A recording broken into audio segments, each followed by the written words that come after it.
soit sur nous.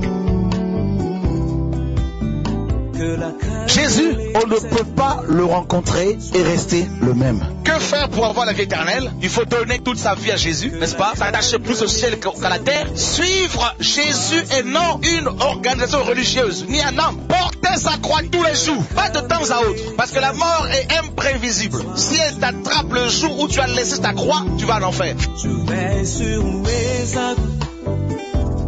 Je vais sur Force que tu as, tout ça, ta beauté, ton argent, ta fierté, tes études, tes diplômes, tout ça, le Seigneur dit, allez, et viens et suis-moi maintenant. Il n'a pas dit suis une religion, hein. Suis le catholicisme. Oh, moi je suis catholique. Ah ben, continue à parler comme ça. Ah non, moi je suis protestant, moi je suis catholique, moi vos églises. Est-ce que Jésus était catholique, protestant, méthodiste, évangélique? Non.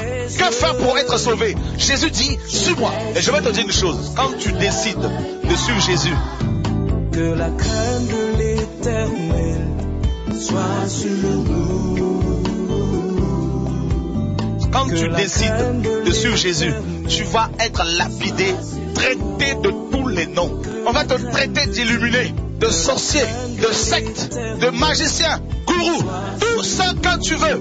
Mais il faut tenir, hein. Pierre pose la question au Seigneur. Seigneur, nous avons tout quitté pour toi. Qu'allons-nous recevoir? Il dit, vous allez recevoir des pères, des mères, tout ça là, des frères et sœurs, hein, des maisons, mais pas des maisons pour toi. C'est-à-dire plusieurs familles qui sont comme tes maisons. Tu peux aller chez un couple, ah, frères et sœurs, est-ce que je peux te loger chez vous pendant 2 semaines? On est frères et sœurs dans tes maisons, dans ce sens-là, oui. Mais il rajoute, hein, avec des persécutions.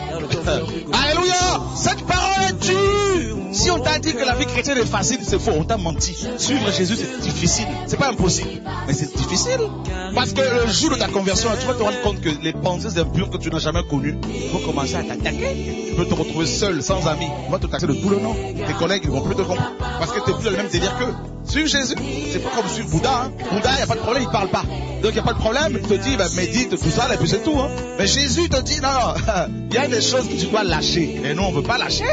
Et en plus, il dit, avec ta croix, pas la croix de ton voisin, ta propre croix. C'est-à-dire la croix, c'est quoi? Les outrages, le rejet, les moqueries, les médisances. Et tu ne dois pas t'arrêter dessus. Donc ça veut dire que là, c'est pas facile. Large est la porte, spacieux est le chemin qui conduisent à la perdition. Il y a beaucoup qui passent par là. Mais le chemin qui conduit au ciel, ce chemin est étroit, hein, resserré, et très peu passent par là. Vous savez pourquoi? Parce que l'homme ne veut pas souffrir. Tout va vite actuellement, tout. Il y a du prêt-à-porter. Tu vas dans un magasin nu, tu en sors, tu es habillé. Tout est fait pour ne pas que l'homme ait à dépenser de l'énergie.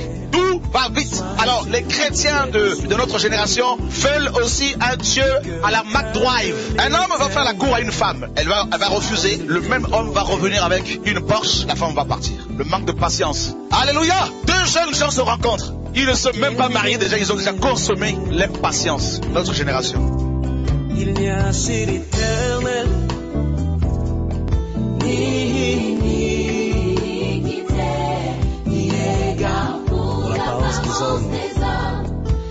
Maintenant, qu'est-ce que la vie éternelle? On entend parler de la vie éternelle. C'est quoi la vie éternelle? Le Seigneur dit ici, or la vie éternelle, c'est que les disciples te connaissent. Connaître ici, c'est quoi? C'est la relation. Tu dois être en relation avec Dieu. Dieu te connaît et tu le connais. Tu me diras comment faire pour connaître le Seigneur? Comment sait-on qu'une personne connaît Dieu? Si tu pratiques le péché, tu ne connais pas Dieu. Non, mais je sais que je suis dans le péché, mais j'attends que Dieu nous ouvre une porte. Non, tu ne connais pas Dieu. Même si tu fréquentes une assemblée régulière, même si tu prêches, tu ne connais pas Dieu. D'accord? Connaître Dieu, c'est être en relation avec, dans l'intimité. Je vous dis une chose, frère, celui qui connaît Dieu ne peut faire que ce que le Seigneur lui demandera. Ne fera que ça. Que la crainte de ton nom soit sur mon cœur, Père, au nom de Jésus.